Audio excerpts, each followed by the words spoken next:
Good morning and welcome to another Thought for the Week here at MSBC.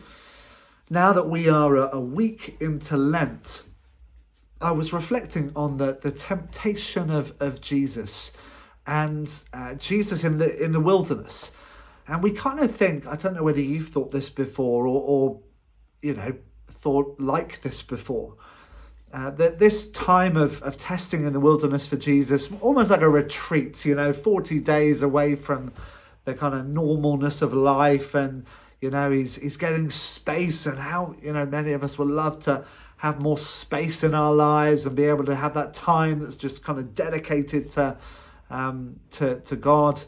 And I'm really blessed. I get to go on a retreat every year as part of my continuing spiritual growth and development. And maybe we think that's what Jesus was doing in the wilderness, but I was watching a program recently, and if you're able to watch it, I think most of you, if you've got a smartphone, will be able to watch it. It's a program that Bear Grylls, the adventurer, did, where he is exploring the life of Jesus, refugee, renegade, redeemer, and he is journeying kind of through the Holy Land. The footsteps of Jesus, and he does it in a very Bear Grylls way. He parachutes into the desert, the Judean desert, and then goes to Bethlehem and these different places, talking to local people about what life would have been like. But it struck me when he was in the Judean wilderness that it's a place, not this kind of place of quiet tranquility and lots of lovely space like the Devon countryside where I go on my retreats often, but a place of survival.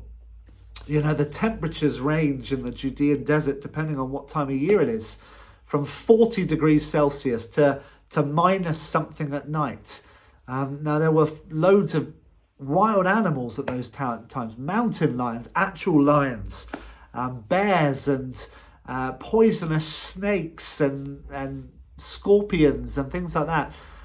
So time out in the wilderness for Jesus was, yes, a spiritual exercise, but it was a physical one as well, a time of great testing, a time of survival, a time of seeking shade from the burning heat of the day and trying to stay warm when the temperatures really dropped at night time.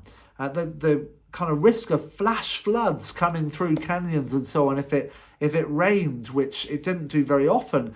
But when it did, it really rained, and because it was so dry, there was a real chance of flash floods as well.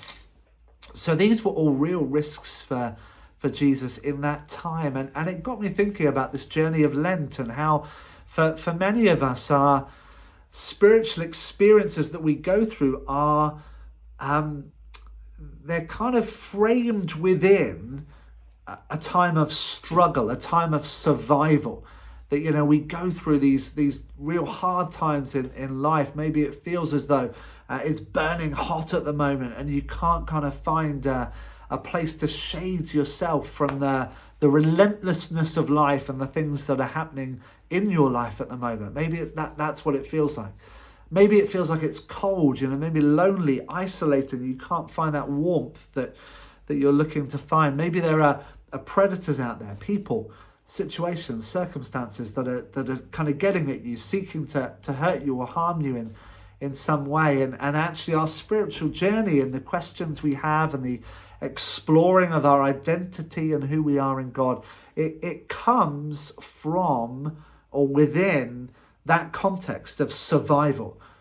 So for us, it might be that others would look at our prayer lives and think how lovely and serene and wonderful those things are. But actually, what we're calling out for, what we're crying out for, is a rescuer, is a companion, a friend to share that journey or to alleviate those difficulties that we're going through. And for Jesus, that was, throwing himself onto the Father in that time of testing, so that his identity was truly rooted in who God said he was, rather than on his own, as it were, ability to live out that calling. And we're exploring that at the moment, aren't we, in our 40 days of purpose-driven life material, doing things in God's strength to find our purpose and our calling. But I just was thinking, reflecting on that myself this week in Lent. And so I wanted to record this to encourage you. If you're going through a difficult time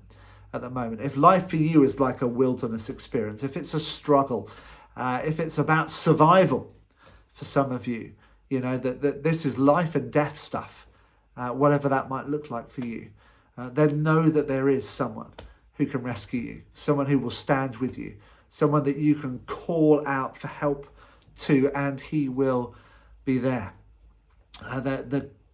What God says to Moses at the burning bush in Exodus chapter 3 is, he said, I've heard the cries of my people in Egypt, so I have come down to rescue them. And so may that be true for you.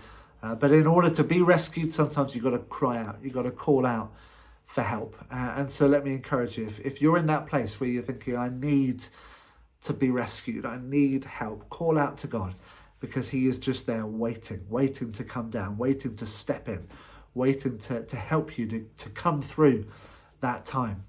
And there are amazing experiences that we can have in the isolation and wilderness of the desert, and what that means in our lives when God steps in and accompanies us in that place.